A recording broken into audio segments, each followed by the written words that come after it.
Sandy.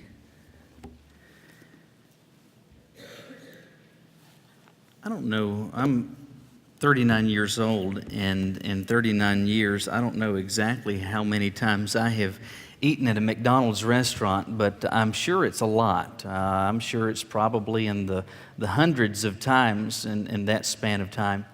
Recently, I was eating lunch one day at a McDonald's, and as I was eating whatever it was that I had, this thought occurred to me. I may be wrong, but I think I'm right on this. If McDonald's were to start as a restaurant chain today, I don't think that they would make it. And which is kind of a strange thought because they're such a mammoth corporation, a global force to be reckoned with in the restaurant business. But I really believe sincerely, if McDonald's started today, I don't believe as a business they would make it. And I say that for a couple of reasons. First of all, the food at McDonald's, really, it's just not that good, is it? I mean, yeah, they've got great French fries, but let me ask you this. How many of you, when you're really craving a cheeseburger, a really good cheeseburger, how many of you are thinking, man, where is a McDonald's around here? I mean, when you're really craving a cheeseburger, except for the special needs folks here in the front,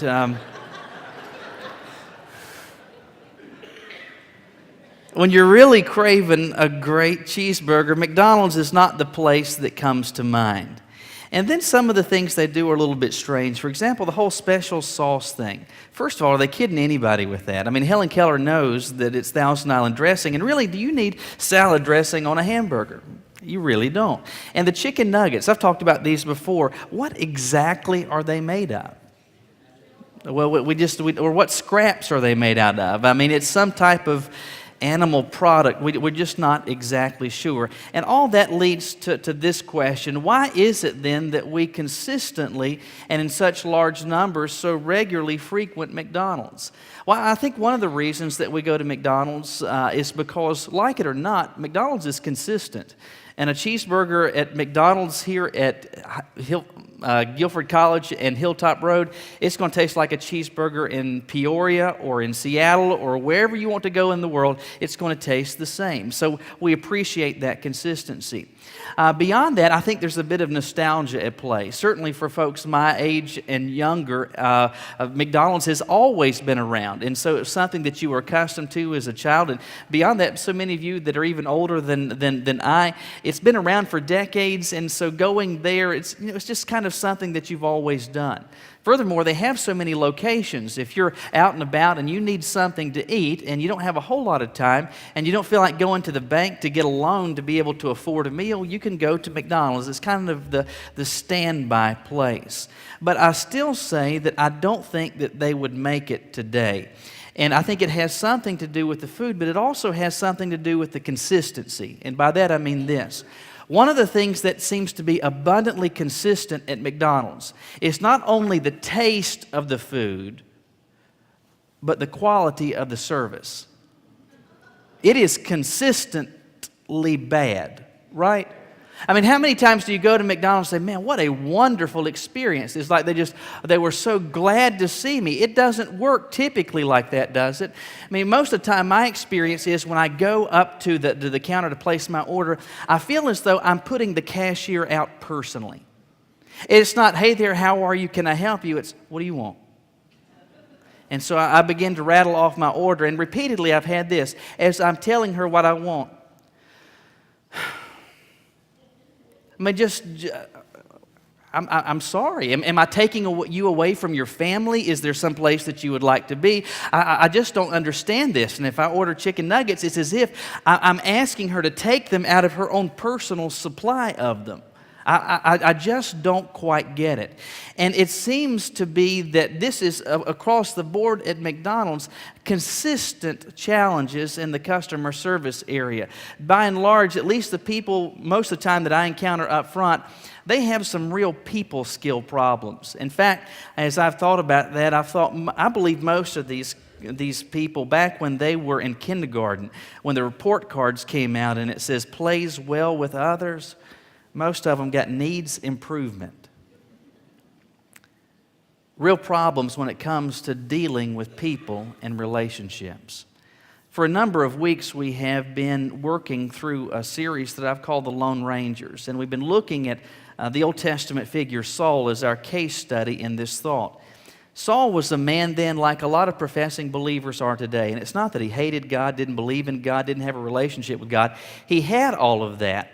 But in addition to that, he had this mentality. This whole living things out in life, I don't have to have God. I can do all of this stuff. And the living of my life, God, I can do this without you. You just keep your seat. You just stay seated upon the throne. I've got everything down here just taken care of. Now, understand me in this. When you are operating your life and living your life without any measure of dependence on God, obviously that's going to affect your relationship with God. But hear me in this. It's also going to affect you and your relationships with other people. Well, if you think about it, that it only stands to reason. Because if you are going to live your life telling God through your actions or through the attitudes of your heart, hey, God, I really don't need you, well, then that also means that you don't need His standards, His expectations, His guidance, His wisdom, His correction. You don't need anything as it relates to your relationships with other people, whether it's with your spouse, with your kids, with coworkers, with classmates, with folks in the neighborhood, with customers. And consequently, when you're living this way, not only do you have problems in your relationship with God, what's going to happen is that you're going to have problems in your relationships with other people.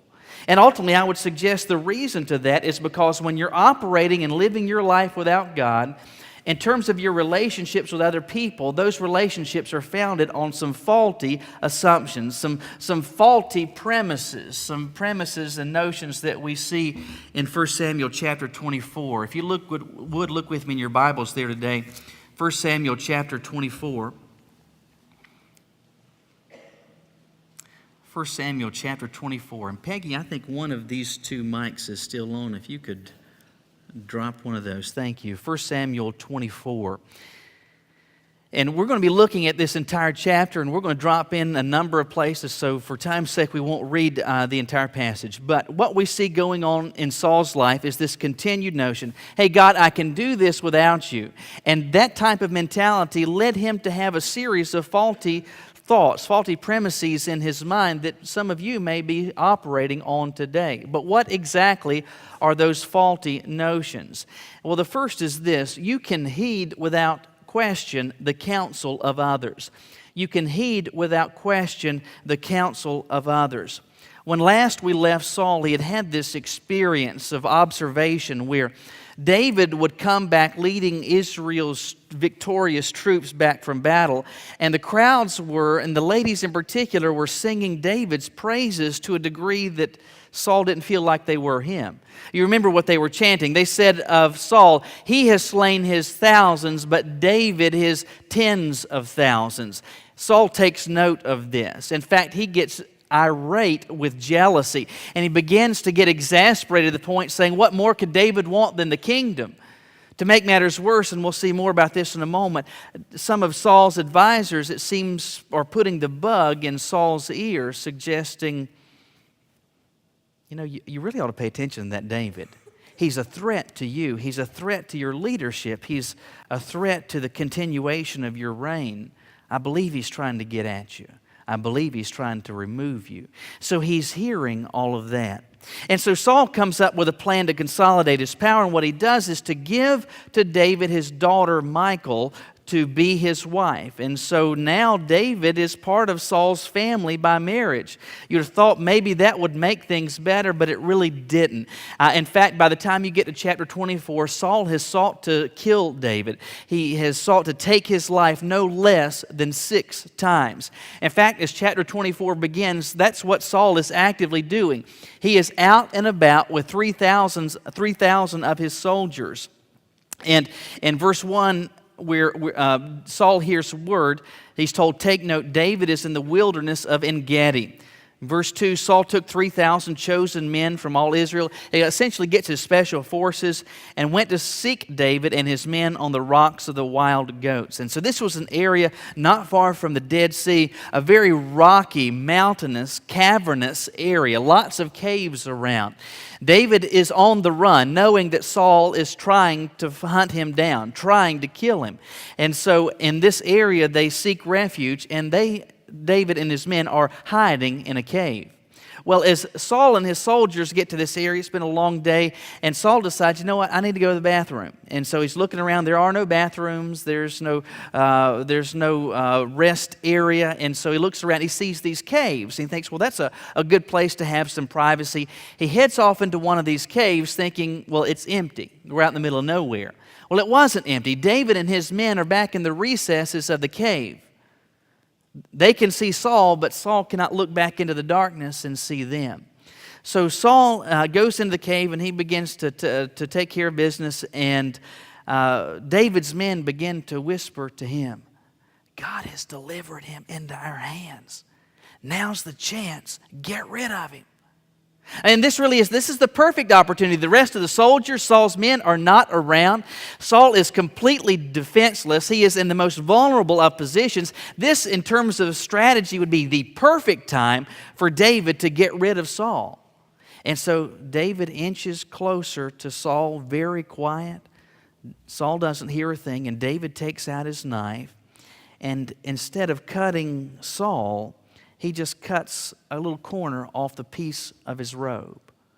In fact, even after he does this, he feels convicted that he's done something to disrespect the king. And he goes back to his men who are puzzled, and they're thinking, well, David, what's the matter with you? You've missed this golden, once-in-a-lifetime opportunity. Why did you do something? Well, David does do something. Saul finishes in the cave. He heads out, and as he heads out, we're told in verse 8 that David also arose afterward, went out of the cave, and called out to Saul, saying this, my Lord the king. Now, this is very dangerous for David to do this. Again, Saul is out there with 3,000 soldiers trying to kill David. David has come out of the security of hiding. He's out in front for all to see, out in the broad daylight. And he calls out and he says to Saul, my Lord the king, a sign of tremendous respect and reverence. Saul looks behind him, and then David stoops down with his face to the earth, bowed down. And so this is a sign of humility. This is a sign of respect and honor towards Saul. Furthermore, it's a sign, listen, I'm not after you. Because he's bowing down. Saul at this point could do anything. But David asks a question in verse 9. He asks Saul, why do you listen to the words of men who say that I seek your harm? And then he goes on in verse 10, he says, look, this day your eyes have seen that God delivered you today into my hand in the cave. Some urged me to kill you, but my eyes spared you. And I said, I will not stretch out my hand against my Lord, for he's God's anointed. Moreover, my father, see the corner of your robe in my hand. For in that I cut off the corner of your robe and did not kill you. No, and see, there is neither evil nor rebellion in my hand, and I have not sinned against you, yet you hunt my life to take it. Now, the operative thing in what David says for us today is the question in verse 9. Saul, why do you listen to the words of men who say that I seek your harm? So he's making his case to Saul, and he's saying, listen, if what is being alleged of me were true, I want you to understand just how much of an opportunity I had to prove those statements true. You know, back when you were in the cave, I was there with a knife. I could have slit your throat, but all I did was cut a little piece of your robe off. See, look at that corner. You see how it's missing? Here it is in my hand. And so I just don't get this. Everybody is saying to you, all your counselors, your advisors, they're saying, hey, David's out to get you. He's trying to replace you. He's trying to overthrow you. He's trying to throw an insurrection or raise up an insurrection. He's maybe trying to kill you. He's trying to do all these things. Why are you paying attention to that? Why are you listening to what they have to say? Why are you heeding without question their counsel? Because it could not be further from the truth. Saul was a lone ranger. He has communicated repeatedly over and over and over to God, listen, I've got all this living out my life thing. I got it under wraps. It's under control. Just keep your seats. I can do this stuff without you. And because he's living apart from God, he's also living apart from God's truth. And when people say things to him, he just buys it hook, line, and sinker. his aides, his most trusted confidants are suggesting to him, hey, pay attention to David. He's a threat. He's going to try to kill you. He's going to try to get rid of you. Was that the truth? Not a chance. But Saul hears it, and he accepts without question and heeds without question the counsel of those that offered it to him. I would have you for a moment just stop for a moment and evaluate your relationships right now. And for those of you that are married, think about your relationship with your spouse or with your kids. Think about your relationship with extended family members and neighbors, co-workers, classmates that you go to school with, teachers that you deal with. Think about the whole scope of relationships that you have. And let me ask you this. Are those relationships, as you evaluate those and as you think through those, are they what they could be and are they what they should be? Probably for more than a few of you, you would say, well, some of them are okay, but there are some that are absolutely rotten, that are absolutely terrible. They are absolutely not what they could or what they should be. Let me ask you this. Might it be because you're operating as Saul did independently from God? And because of that, you have sought out and you have heard the counsel of others, but you've never investigated and measured it against truth. What I want you to understand is that every single one of us has the capacity and the ability to influence others. But we have an equal capacity to also be influenced by others. People that you work with, people that you go to school with, people that you share a home with, people that you share a community with. And we're constantly being influenced by others as we are influencing others. In fact, that's one of my goals this morning, is to influence you with biblical truth for Christ's sake today. We're constantly being inundated with influences that others are exerting on us. Sometimes the influence is of little consequence. It may be a recommendation about a restaurant that somebody may give to you. But other times it may be more consequential. It may be counsel about what to do with some marital problems. Or maybe it's counsel about how to deal with a rebellious son or daughter. And you're hearing this. And too many times what we do is to hear that counsel and then we just accept it, hook, line, and sinker. And we never take what they say and compare it to truth. What I want you to understand is that truth is not subjective. It's not up for grabs. Truth doesn't change over time. That which is true has been, is, and will be. And we have no greater source of truth than what God has provided for us in His Word. And the person that decides, you know what, this whole living out my life apart from God, I can do that. God, I've got this whole living under control. What will happen is that you will be influenced by other people. And as you are influenced, you do not ever measure what is said to you against truth. I'm not suggesting that you ought not seek counsel. In fact, the Bible encourages you to seek the wise counsel of others. I'm not suggesting that you, as you are facing difficulty, that you just ought to only pray about it and not exclusively talk to God about it. God encourages us to, again, seek the wise counsel of others. But hear me in this, whatever you hear, measure it against the truth. Measure it against a standard that does not change. What they say to you may sound spiritual. It may be peppered with a few verses of Scripture. But if it's right, it's going to measure against the truth. What was Saul's problem? He is operating apart from God, and he is not evaluating what others are saying to him against that which is true. When you're living apart from God, when you're saying, God, I believe in you, the whole Bible thing, all that stuff is true. I go to church, but the living of my life, God, I can take care of all this stuff without you. What's going to happen is you're going to begin having problems in your relationships, and many of those problems are going to stem from the fact that others are saying things to you, they are influencing you, they are counseling you, and that counsel never gets measured against the truth of God's Word. Recently, we had gone as a family out to eat one night. And we were almost through eating, and Philip said that he needed to go to the bathroom. And so I get up, I take him to the bathroom, and he finishes. He goes to the sink, and he washes his hands. He goes over to the paper towel dispenser. And those new battery-powered paper towel dispensers, this is free. I hate those things. I mean, will you please? Pretty please? Okay, now I get one. And then you got to wait. Anyway, I hate those things.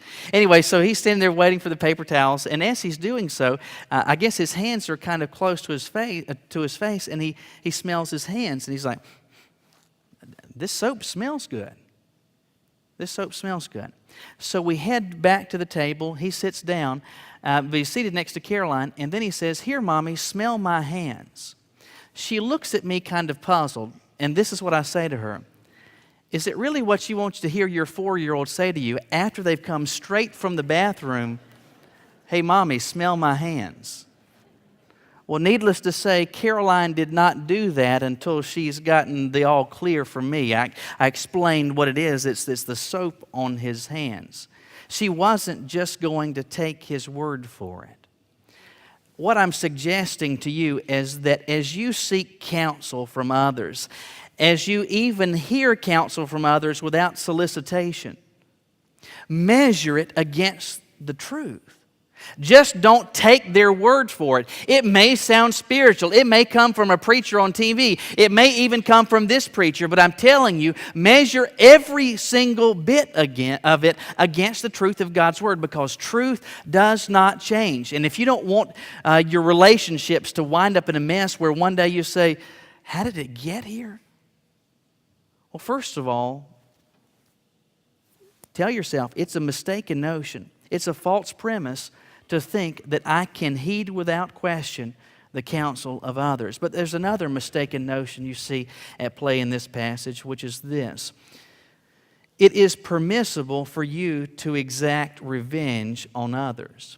It is permissible for you to exact revenge on others. David is having this conversation with Saul. And he's just made the case to him. He said, listen, if there was any ill towards me, or in my heart towards you, I would have acted on it.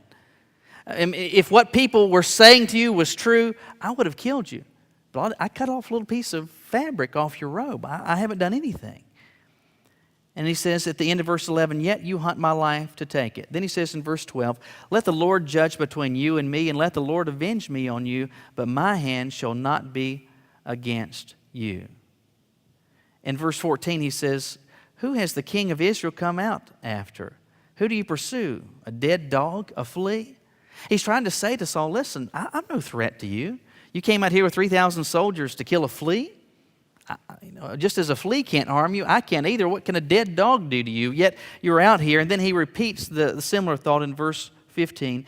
Therefore let the Lord be judge, and judge between you and me, and see and plead my case, and deliver me out of your hand. What I want you to get is this. David has been repeatedly wronged by Saul. He has had Saul, first of all, think all sorts of ill things against him. He has had Saul's closest allies saying things to the king about him that are not true, attacking, assaulting his character, his integrity, his intentions. Saul hears all this and believes all of it. As if that weren't enough, he is unjustly demoted by David. He's taken from a general down to a captain of just 1,000 soldiers before Saul just kicks him out and says, I want nothing to do with you. And now, this is the 7th time that Saul has tried to kill him. Has David been wronged by Saul? You bet he has. Is he warranted from our perspective to want to get back at Saul? Certainly from our perspective, he's completely warranted, completely justified. This is a man that's trying to kill him. But is David at this point trying to seek revenge? Is he trying to act out vengeance against Saul? Not a chance. What does he say? He says in verse 13, and he says it again in verse 15, in essence, I'm going to let God take care of you. I've just shared with you the truth. I've just told you that what others are saying against me and about me, that's not true. I could have taken all this into my own hands and sought to get rid of you, but I haven't done that. I'm turning you over to God, and I'll let God deal with you. Now, that's exactly the opposite of how Saul's been operating, isn't it? I mean, he started with this jealousy in his heart towards David. The jealousy grew. He heeds without counsel, without question, the counsel of others. And so now he thinks, David has wronged me. He's leading an insurrection, or he's plotting a coup. He's got ill in his heart towards me. And so I'm going to get him becomes Saul's mantra. I'm going to go and settle this. Vengeance will be mine. I will take care of this. Why does he do that? Well, because Saul's a lone ranger. And that's what lone rangers do. They don't need God. They can do this without Him. And even the things that are the prerogatives of God, they decide, you know what, I can take care of these things on my own. But you know what, that's so much in keeping with human nature, isn't it? I was reading a story recently about a lady that was walking along the beach, and as she's walking along, she stumbles across this bottle that's got a cork in it. And so she reaches down, she picks it up, she dusts it off, she pulls the cork out, and out pops a genie. And the genie first thanks her for releasing him from this prison in that bottle, and he says, in response, to demonstrate my gratitude, I will grant to you 3 wishes. But understand this. For everything that you wish, your husband will get twice as much. Everything that you wish for, your husband will get twice as much. The woman hearing this, she's incensed. She says, well, that bum left me for another woman. Genie says, I'm sorry, that's just how the rules work. She said, okay. He says, what would you like for your first wish? And the lady thinks for a minute. She said, I'd like $1 million. All of a sudden, there's this flash of light, and standing in front of her is this pile of cash, $1 million right in front of her. Hundreds of miles away, though, there's a flash of light, and her husband now has $2 million in front of him. So the genie at that point says, what would you like for your second wish? She thinks for a moment, and she says, I would like the most expensive diamond necklace. All of a sudden, there's this flash of light. Poof, she's got this beautiful necklace around her neck, nearly priceless. But at the same moment, hundreds of miles away, her estranged husband now has around his neck a necklace that is worth twice as much. And so the genie says to her, what would you like for your third wish? The lady says, no, time out for just a second. I want to make sure I've got this. Whatever I ask for, my husband has gotten twice as much. So when I asked for $1 million, he got $2 million. When I asked for this priceless necklace, he got one worth twice as much. The genie said, yeah, that's how it works. He said, so what was your third wish? What would you like it to be? And she thought for a moment. She said, scare me half to death.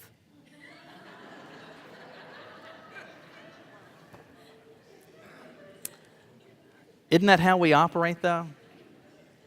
When somebody has wronged us, it is human nature, especially when we're operating apart from God, to decide, you know what, I'm going to take care of this on my own. And see, what we've got is a stark contrast between how David is operating and how Saul is operating. David at this point is a man that's dependent on God, that's relying on God. And he's saying, you know what, I'm going to let God take care of you. Saul is operating under these false notions that he's somehow been wronged by David, and he decides, I'm going to take care of this on my own. But do you remember the words of Saul in of Paul in Romans chapter 12 where he said, beloved, never avenge yourselves, but leave it to the wrath of God, for it is written, vengeance is mine, I will repay, says the Lord. When you are operating, when anybody is operating as a lone ranger and saying, God, I got this, I can take care of this, beyond living independently from God, you begin to assume the prerogatives of God. And ultimately, it is the prerogative of God to right wrongs and to exact vengeance and to exact justice. But when you're operating without Him, you decide, you know what, that's okay. That's not only what I can do, that's what I should do. Let me ask you then, does that characterize your relationships? Because the simple truth is that in the course of living, we're not perfect. We upset each other. Intentionally or otherwise, we wrong each other. And when that happens, what do? Do you leave that and leave them up to God? Or do you decide, I'm going to take care of this myself? Well, if it's the latter, it's a strong indicator that you're seeking to live your life apart from any measure of dependence on God. But there's a final faulty notion that we see at play here, and that's this. Good hearts produce bad behavior toward others. Good hearts produce bad behavior toward others. As David is confronting Saul in verse 13, he says this, as the proverb of the ancients says. So what he's saying to him, this has been something that people have been saying for generation after generation. Saul hears this. He knows this is a familiar proverb. Wickedness proceeds from the wicked. But, David says, my hand will not be against you. Wickedness proceeds from the wicked. I really believe at this point, if you had pinned down Saul to have an honest, open, candid conversation, he would have said, you know what, when push comes to shove, I really am. I'm good-hearted, and I've got the best of intentions. I really do.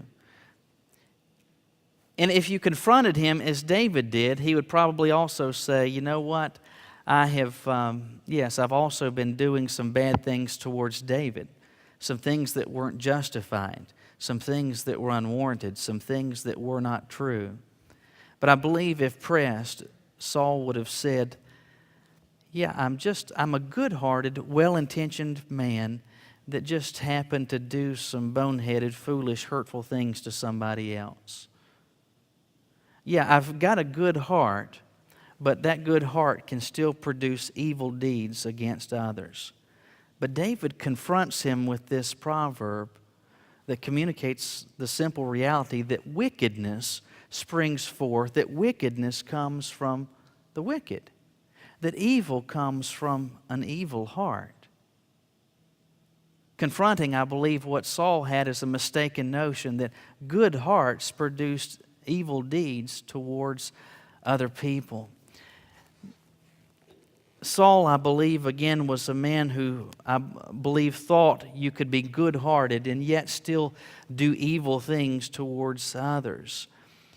But David's saying that's not the case. Bad hearts, wicked hearts, a heart with sin in it is that which produces evil deeds towards others. That's not only good theology, that's good logic.